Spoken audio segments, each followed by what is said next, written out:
Jarry, de son vrai nom Anthony Lambert, est l'une des visages marquants de l'industrie française du divertissement, célèbre pour son humour naturel et ses diverses capacités d'interprétation. Né et élevé à Paris, Jarry a débuté sa carrière au début des années 2000 en jouant des comédies et en apparaissant dans des émissions de télévision populaires. Avec son apparence distinctive et son sens de la mode, Jarry a rapidement attiré l'attention du public et est devenu l'un des comédiens préférés. Cependant, en plus de sa carrière réussie, la vie personnelle de Jarry constitue également un élément tout aussi important et intéressant. Depuis 5 ans, Jarry entretient une relation solide avec sa compagne. Leur amour n'est pas seulement basé sur l'attirance mais aussi sur le respect, la compréhension mutuelle et les émotions sincères. Décider de se marier était pour eux une étape naturelle, car ils ont partagé de nombreux moments mémorables et surmonté de nombreux défis dans la vie. La décision de Jarry de se marier lui a également apporté un nouveau bonheur et une nouvelle stabilité dans sa vie personnelle, rendant le public et les fans heureux et les bénissant. Non seulement il est un excellent artiste sur scène, mais Jarry est aussi un homme qui apprécie la famille et l'amour. Cela montre aussi que, sous son apparence humoristique et vivante, Jarry est une personne à l'âme sensible et sait se concentrer sur les valeurs fondamentales de la vie. Les efforts dans sa carrière et le bonheur dans sa vie amoureuse personnelle sont des coins cachés peu connus d'un Jarry rempli de carrière et aux multiples talents. Jarry a décidé de quitter Paris et de partir dans le sud de la France il y a 4 ans. Cette décision a entraîné un changement important dans sa vie et ses conséquences ont non seulement affecté la santé mentale de Jarry, mais également son poids. Au lieu de filtrer ses mots, il a parlé de l'impact que cette décision a eu sur sa vie. Après avoir quitté Paris, la bruyante ville lumière, Jarry part dans le sud de la France avec l'espoir de retrouver la paix et la sérénité qu'il avait reçue quand il était jeune. Au lieu de l'agitation, la vie dans le sud lui offre une atmosphère plus confortable, où il peut trouver la paix et ressentir à nouveau les valeurs oubliées de la vie moderne. Cependant, cela signifie également que Jarry doit s'adapter à un nouvel environnement, loin des commodités modernes et de l'agitation de la vie des grandes villes. Malgré la préparation, le changement n'est pas facile. Passer d'une vie active et dynamique à un endroit plus paisible et moins développé peut provoquer une pression psychologique et affecter le poids de Jarry. Au cours de ses premiers jours dans le sud, Jarry a eu du mal à s'adapter non seulement aux nouveaux paysages mais aussi aux modes de vie différents. Les repas simples mais délicieux, la proximité avec la nature et les longs après-midi paisibles à la plage sont devenus des choses à chérir, mais non sans défi. Non seulement physiquement, mais aussi mentalement, Jarry a dû faire face à différentes émotions pour s'adapter à sa nouvelle vie. La tristesse du passé et le stress de l'intégration dans une nouvelle communauté ont affecté son humeur, ce qui a entraîné un changement significatif de son poids. Le temps est un facteur important dans le processus d'adaptation de Jarry. Peu à peu, il a commencé à comprendre et à accepter plus profondément sa nouvelle vie. De nouveaux amis, de nouvelles carrières et de nouvelles expériences l'ont aidé à retrouver son équilibre et à retrouver la joie de vivre. Même s'il y avait encore des difficultés et des défis, Jarry a commencé à sentir que sa décision était la bonne et qu'elle avait du sens. Avec la paix et la sérénité retrouvées dans la vie dans le sud, Jarry devient progressivement une meilleure version de lui-même. Ce changement a non seulement eu des conséquences sur son poids, mais lui a également donné une perspective plus profonde sur la vie et sur la valeur de la paix. Au fil de ces années, Jarry a appris que le changement n'est pas toujours facile, mais qu'il apporte toujours aux gens de précieuses leçons et une croissance. Grâce à sa décision de quitter Paris et de venir dans le sud de la France, Jarry a pu découvrir de nouveaux aspects de lui-même et devenir une personne plus forte dans sa nouvelle vie. Cela fait presque 1 an que Jarry a commencé à animer l'émission Tout le monde veut sa place sur France 2. Cette émission a rapidement attiré l'attention du public par l'humour et la convivialité de Jarry. Pourtant, en avril dernier, il confiait qu'il cesserait d'animer cette émission. La décision de Jarry n'est pas simplement un changement de travail mais aussi un ajustement pour qu'il ait plus de temps et d'énergie pour tourner sur les scènes des Zéniths en France et en Suisse. Jarry, célèbre pour son style drôle et sa sincérité, est devenu un nom bien connu dans l'industrie du divertissement en tant qu'humoriste, MC et animateur. L'émission Tout le monde veut prendre leur place n'est pas seulement un lieu pour montrer son talent mais aussi un pont pour se rapprocher des téléspectateurs. En apportant des moments de détente et de rire, Jarry a su attirer l'attention et l'amour d'un large public. Cependant, comme beaucoup d'autres artistes, Jarry a également besoin d'adaptation et de repos pour conserver sa créativité et son énergie. La décision d'arrêter le programme, Tout le monde veut prendre sa place, fait partie de sa réflexion et de son choix d'optimiser son temps et ses efforts. Au lieu de partager entre le travail d'animation et d'autres activités artistiques, Jarry décide de faire une pause pour se concentrer entièrement sur les tournées des grandes scènes des Zéniths, où il pourra récolter davantage de succès et laisser une trace dans le cœur du public. Artiste aux multiples talents, Jarry prend toujours le temps de ressentir et de transmettre ses sentiments au public. Son choix témoigne de son professionnalisme et de son dévouement à sa carrière artistique.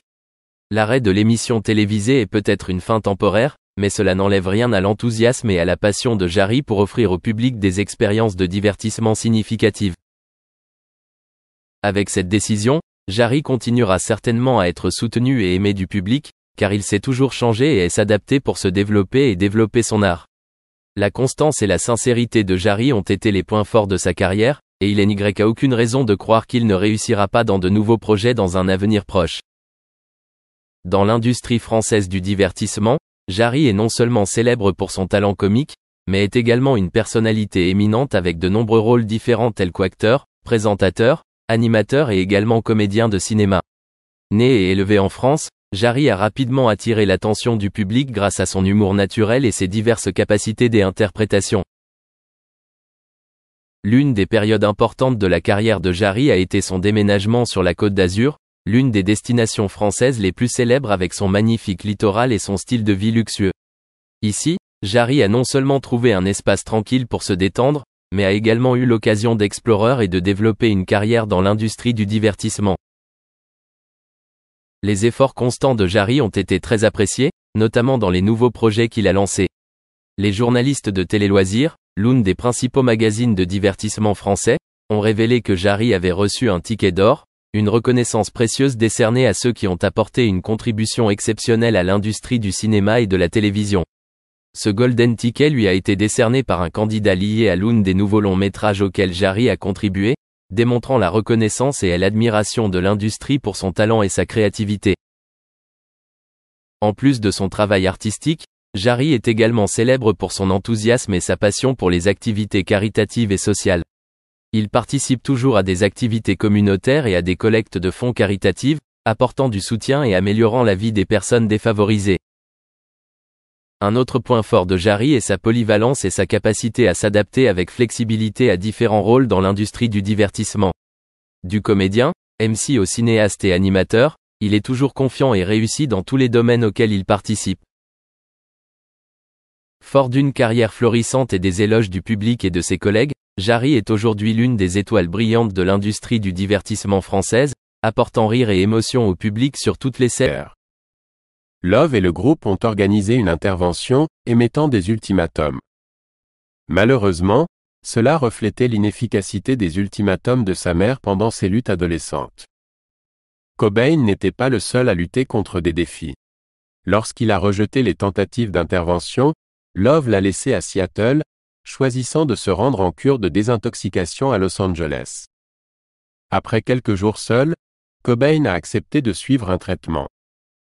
Il est entré dans un établissement de Los Angeles le 30 mars 1994. Pendant un bref instant, les proches se sont accrochés à l'espoir, mais tragiquement, cela a été de courte durée. À peine 6 jours après le début du programme de désintoxication, Cobain a escaladé la clôture de l'établissement et s'est enfui, réservant un vol de retour à Seattle. Coïncidence, il s'est retrouvé assis à côté de Duff McKagan de Guns N' Roses dans l'avion, et ils ont engagé la conversation. McKagan a senti que quelque chose n'allait pas avec le chanteur de Nirvana, préfigurant sans le savoir la tragédie imminente.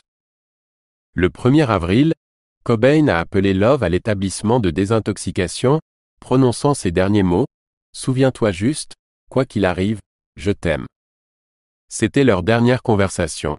Malgré des apparitions à Seattle, Love restait inquiète, engageant un détective privé et déposant un rapport de personnes disparues.